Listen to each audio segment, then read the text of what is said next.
నా పేరు Sharmila sir. Madanapalle sir, Annamayya district sir మాది.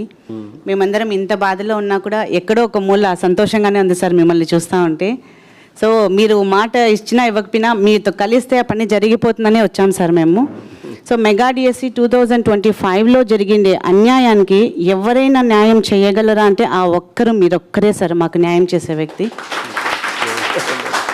మీతో కలిసి మేమందరం ఒక గ్రూప్ ఫామ్ చేసుకున్నాం సార్.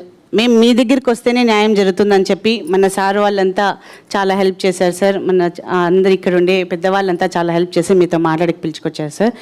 ఇంకా నా విషయానికి వస్తే సార్, నేను ఎస్ఏ బయాలజీ రాశాను సార్ ఈ డిఎస్సిలో. బయాలజీలో నా కేటగిరీ వచ్చేసి బీసీఈ సార్. నేను సెకండ్ ప్లేస్లో ఉన్నాను సార్ బీసీఈలో. సో నాకు సర్టిఫికేట్ వెరిఫికేషన్ జరిగింది. This is my call letter sir. So call letter. So నాకు అంతా సక్సెస్ఫుల్గా జరిగింది సార్. నాకు ఇంకా వైవా క్వశ్చన్స్ కూడా అడిగారు సార్ అందులో. ఆ టైంలో ఈ ఇయర్లో మీ హెడ్ మాస్టర్ ఎవరు, మీ పీఈటీ ఎవరు అని వైవా క్వశ్చన్స్ కూడా అడిగారు సార్. అడిగి అన్నీ పర్ఫెక్ట్గా ఉన్నాయమ్మా, నువ్వు సెలెక్ట్ అయిపోయావు, నువ్వు హ్యాపీగా ఇంకా నువ్వు 1 వీక్లో నువ్వు వేరే ప్లేస్కి వెళ్ళిపోవాలా, ఈ 1 వీక్లో బాగా ఎంజాయ్ చెయ్యి అని చెప్పి పంపించారు సార్ నాకు. సో ఈ 1 వీక్ నేను అంతవరకు సస్పెన్స్గా అంతవరకు సీక్రెట్గా పెట్టుకున్న ఈ పొజిషన్ని అప్పుడు రివీల్ చేశాను సార్. ఎప్పుడు వీళ్ళు ఇంకా కన్ఫామ్ అని చెప్పిన తర్వాత అప్పుడు స్కూల్లో చెప్పాను, అప్పుడు మా చుట్టుపక్కల రిలేటివ్స్ చెప్పాను. ఆ 1 వీక్ అంతా చాలా సంబరం చేసుకున్నాం సార్. తర్వాత రిజెక్షన్ లిస్ట్లో కూడా నేమ్ ఎక్కడా లేదు సార్. సెలెక్షన్ లిస్ట్లో నేమ్ లేదు. ఆ మేడం 2 months, నేను దాదాపు 6 months సార్. 6 months అసలు ఇంట్లో మొహం చూపించే కూడా. నా దగ్గర ఇంకొక అమ్మాయి కూడా డిఎస్సికి ప్రిపేర్ అయింది సార్. ఏమక్క నువ్వు చదివి ఒకటే 24 గంటలు బుక్ ఎత్తుకొని నేను చదవక ఒకటి చూసినావా అని చెప్పేసాను సార్, ఒకటే మాట. సో ఇంత అన్యాయం అలా ఎలా అని వెళ్ళాం సార్ మేమందరం సార్ బ్యాచ్. తర్వాత ఒక 3-4 months కంటిన్యూగా విజయవాడకే వచ్చాం సార్ మేము. లోకేష్ సార్ వాళ్ళ హౌస్ దగ్గరికి ఎన్నిసార్లు తిరిగామో సార్. మేమందరం ఒక 40-30 members ఇక్కడ ఉండే వాళ్ళంతా వచ్చాం సార్. డిఎస్సి అంటే 1 kilometerకి ఆ పక్కనే మమ్మల్ని పంపించారు సార్. డిఎస్సి వాళ్ళు తప్ప ఎవ్వరూ రాకూడదు. వాళ్ళ దగ్గర సమాధానం లేదు కదండి సార్ ఇచ్చేకి. మేము వెళ్ళాం సార్, మాకైతే ఏం ఆన్సర్ చేయలేదు.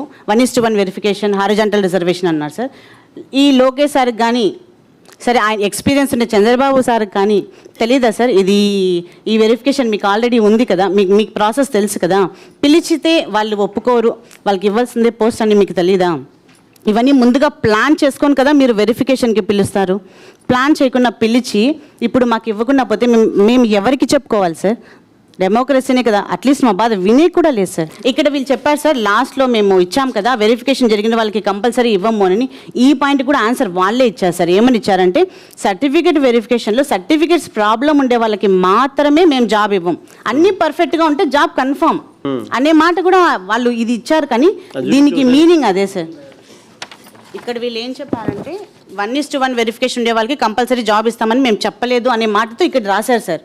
బట్ వీళ్ళు ఇచ్చే ఇంటర్వ్యూస్లో ఏం చెప్పారంటే ఎందుకు ఆ మాట చెప్పామంటే ఫేక్ సర్టిఫికేట్స్ ఉంటాయి, సో వాళ్ళని తీసేస్తాం కాబట్టి ఇది మేము గ్యారంటీ ఇవ్వలేమనే మాట చెప్పారు. కానీ 1:1కి లేదు అనే మాట అయితే ఎక్కడా లేదు సార్. ఖచ్చితంగా 1:1 పిలిచారు సార్ వాళ్ళు, కానీ మాకు ఇవ్వలేదు సార్.